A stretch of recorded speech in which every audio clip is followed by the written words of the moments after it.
Hello, my name is Dr. Stephen Weatherhead. I'm a clinical psychologist working with neurotriage and neuropsychology outreach service for homeless people in Liverpool. I'm sorry that we can't be with you there in person today.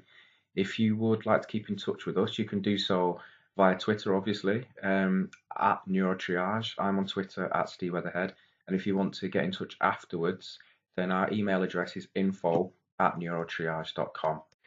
So neurotriage, a neuropsychological service for individuals experiencing homelessness. So folk who are either street homeless in the hostel system or have a vulnerable housing situation. And our service provides training, assessment, and currently we have a link worker as well who supports people into statutory services, and we do a lot of other work around that in addition to the things that we are commissioned for. One example being we're currently organising a conference on the 20th of June around alcohol-related brain damage, a factor which affects many of our clients. So neurotriage taken quite a little while to get going. First started thinking about it when I was working in NHS brain injury services, not a homeless brain injury service. This was a mainstream service, and I worked with a client who had been transiently homeless.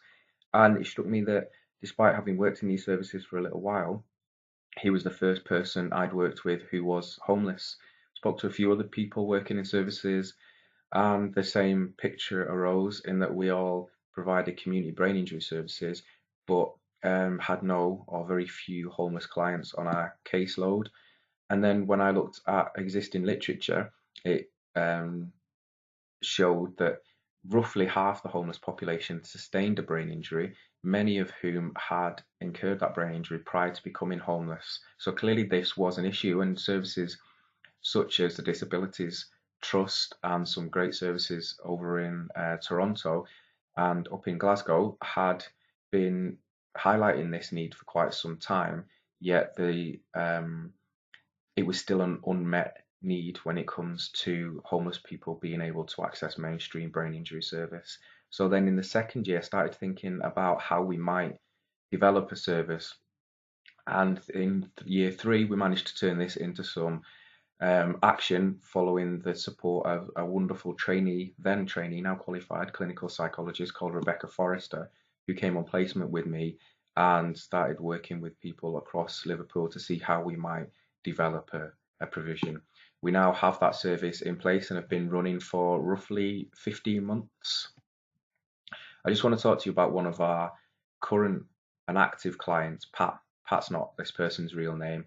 And Pat's a man in his mid 50s, an Irish migrant to Liverpool who has a very, very traumatic past, filled with stories of abuse, violence, addiction, fear, and uncertainty. Stories that are familiar to many of the people who end up in the hostel system. Pat has very severe alcohol problems and has been evicted from a number of hostels in Liverpool. His physical and mental health, as well as his cognition, are deteriorating rapidly. And a recent report said that Pat is increasingly unable to adequately care for himself or recognise the long-term consequences of decisions relating to his medical and social care needs. In other words, Pat is getting to the point now where we are considering whether he has the capacity to manage his treatment needs. He's for a long time now bounced within the hostel services and also bounced in and out of emergency services. Over the weekend, he was supported to hospital via a support worker 3 times in a single day. That support worker on the last occasion accompanied him via ambulance, where paramedics confirmed that he lacked capacity to identify and manage his treatment needs. Unfortunately, when he attended a hospital, security guards felt differently and were of the opinion that Pat was just drunk, and so he left the emergency department without having been fully triaged and certainly not admitted. This is not an unfamiliar story. Pat's situation is the same for quite a number of people across the Liverpool region. And as a case manager recently said to me, These people are known by services according to their first name, and shows how much of a reputation many of these people have, and how that reputation precedes them. What often transpires is that their clear vulnerability is masked by their difficulty in engaging or being engaged. People are essentially seen as difficult and violent, and not seen as a vulnerable person whose health is deteriorating. The likely outcome for Pat, if we don't do something soon, is he'll either be in prison due to offences against others, or he'll deteriorate to a palliative situation, or he'll die. In the 14 or so months since neurotriage has been active, we've had, I think, 5 deaths. There are 3 or 4 people now who I think, unless something is done in the next 6 months, we will see those people die as well. These are people whose deaths either could be prevented, or they could be supported into a better death and a longer life. Unfortunately, their reputation and their difficulties are, as I say, preventing us seeing their vulnerabilities. In our most recent report to funders, I say that there are many other people like Pat in the city of Liverpool. They are known to services, hospitals, social care commissioners, and some are known to neurotriage. They're difficult to be around, often have poor outcomes, and require highly intensive and complex interventions, which need to be well coordinated and collaboratively managed. People say about these folk, they don't have any rehab potential. It's their choice to be on the streets. We'll see them when they stop drinking. This is addiction, not mental health. And as the security guard said at the hospital, they're just drunk. These quotes are all professionals, people who have said things about the clients that we work with. I know from the people who are in the room there that these quotes will be familiar to you. You will have heard them about the people that you are working with. If you are a person with lived experience of homelessness and addiction, you may have heard these things said about you as well. We have to change this. There are good people working in the system trying to change this. Unfortunately, those people are the ones who the system is beating up almost as much as it's beating up our clients. The support worker who sent that email to an email chain which now has 23 members of staff on a multidisciplinary email system. She was working at nearly 9 o'clock in the evening when she was supposed to finish at 5 o'clock. And she was back in the next day again, visiting another client in hospital. She's already been off sick for a significant period of time, and will no doubt be off sick again soon if we don't look after them. And it's the same for managers, it's the same for service providers. Many of us who work in homeless services are getting burnt out and tired and stressed and doing our very best, but not perhaps being looked after as well as we need to be. This is a short film that we produced in conjunction with Deaf Pictures after a client of ours had died, and many people around the system of that client who cared very deeply for him were upset and hurt and not knowing what to do about affecting change. Neurotriage facilitated a reflective group with some of the members of staff who worked with this person, and this is a video where this individual's story, Michael, his story is told, and the audio that you will hear has come from the reflective group itself.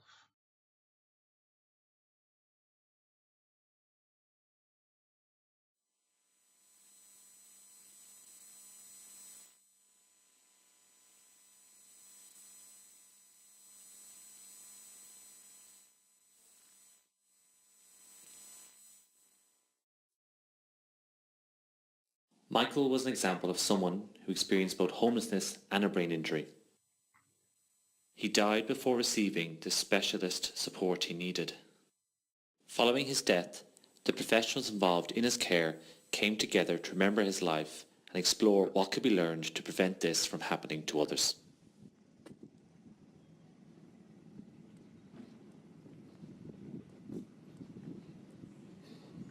It was like an atomic bomb had hit Liverpool, but there was no consequences at that time. So what happens is that there was a drug introduced to the streets and people just started to use that drug, but they didn't know the role that they were going to take, they didn't know the consequences that were going to come with that until years later.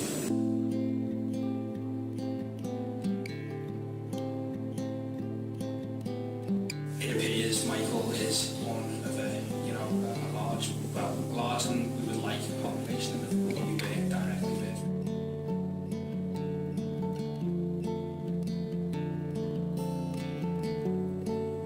I don't think we got to Michael as soon as we cut off straight up.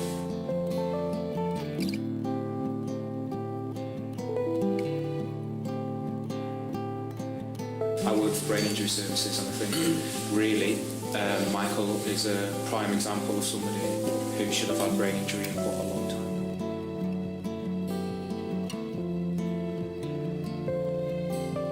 Sometimes a bit of funerals and There's been no one there. Yeah. he was a really, really well-liked person.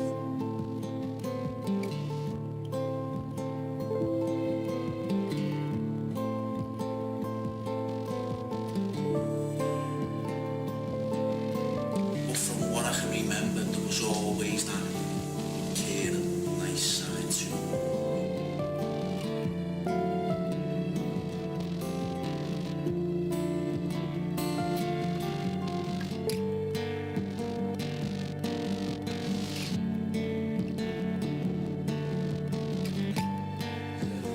Either early life trauma or something that's happened. There's a need.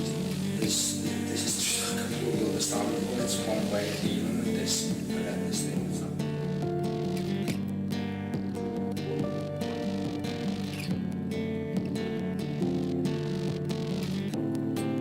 Essentially, we're all, myself included, part of a continuing cycle, so we don't change anything. He had obviously a history of falls before then, but this was a really significant head injury. I'm surprised you survived it. Yeah, Really? yeah, it was a long flight of stairs and went from the top rope. And apparently the way they found him was like he hit head first, if that makes sense.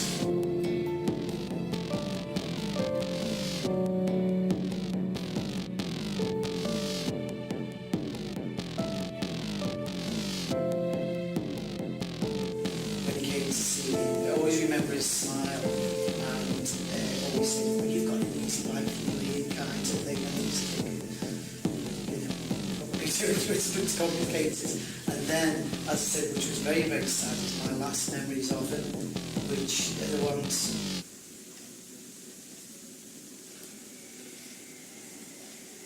Which do.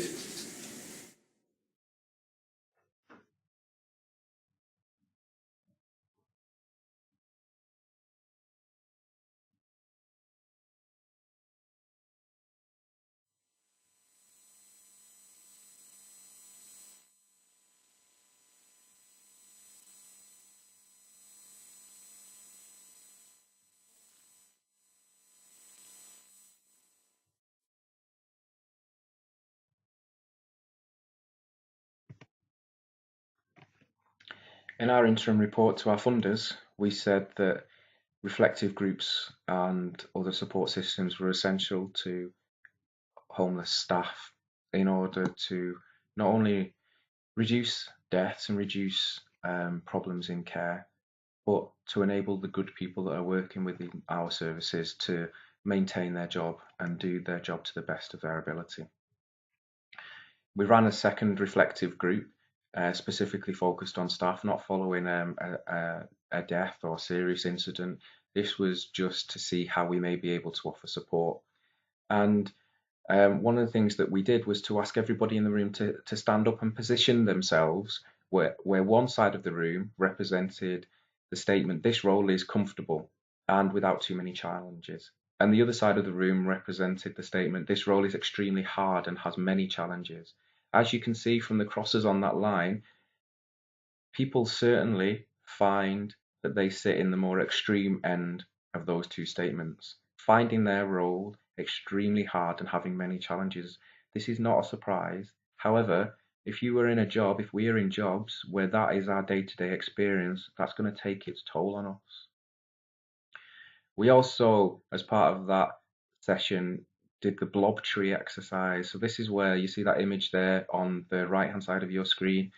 All those little blob men are sat in a tree somewhere and presenting a different form of experience. There are no words attached to it, just these images of people, and you are asked to select one of them that represents how you're feeling. As people did that, they made statements such as, I feel responsible with people dropping down around me. I struggle with not knowing what people value about me. I feel like I've been backed down on the floor.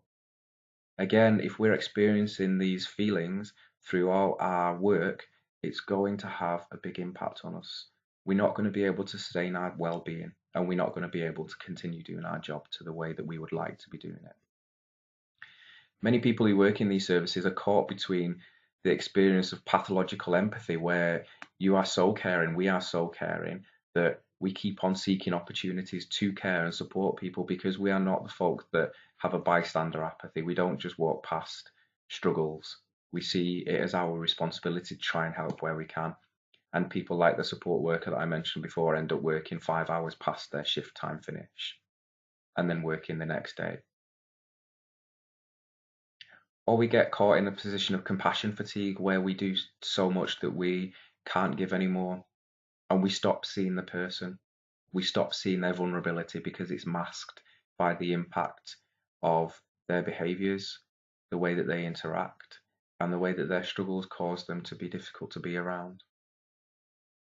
That is a safety mechanism. We are all caring individuals. We all have good hearts. Many of us are pathologically empathic. But being in that position leads to great stress and burnout.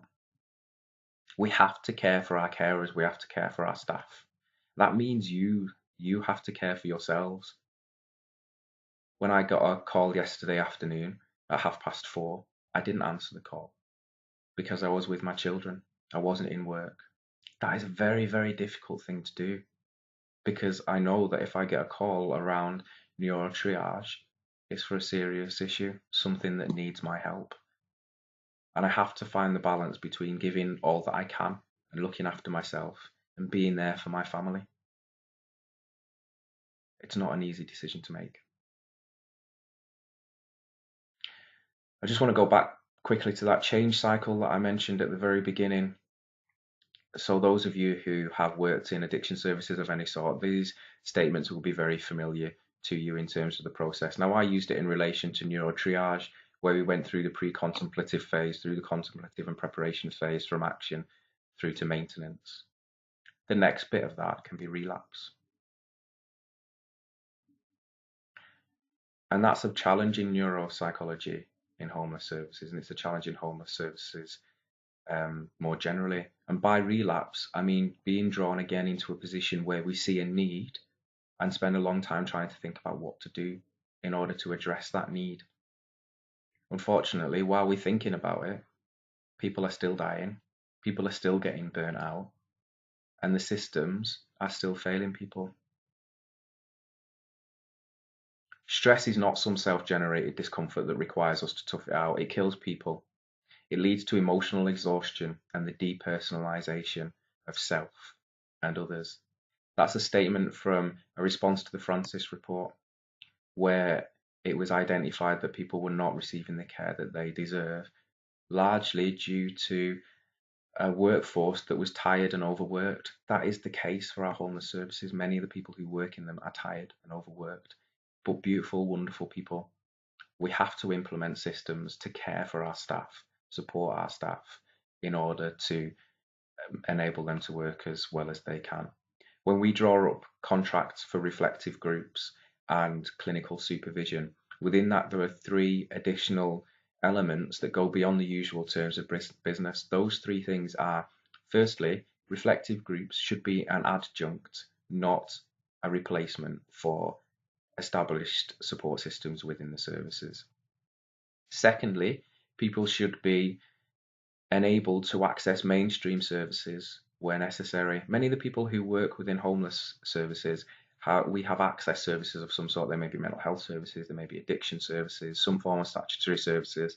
So that second point is to say that managers and providers, we have to not only enable people to access those services where needed, but to offer direct support to help them into those services. And then thirdly, that reflective groups and clinical supervision should all be part of a constant ongoing process for positive culture change within services. We have to make better services and we have to make better environments for our staff. If those three conditions are not met, then just as if payment is not met, services, our provision stops. Because we want to not only be funded to support people, but we want to know that at some point we won't be needed because those support systems will be in place within services. And where we're a part of those support systems, we're part of those services as well. And so we're all equally collaborative or complicit in the culture of the service. So I just want to conclude by reading that quote again. Stress is not some self-generated discomfort that requires us to tough it out. It kills people. It leads to emotional exhaustion and the depersonalisation of self and others. Thank you.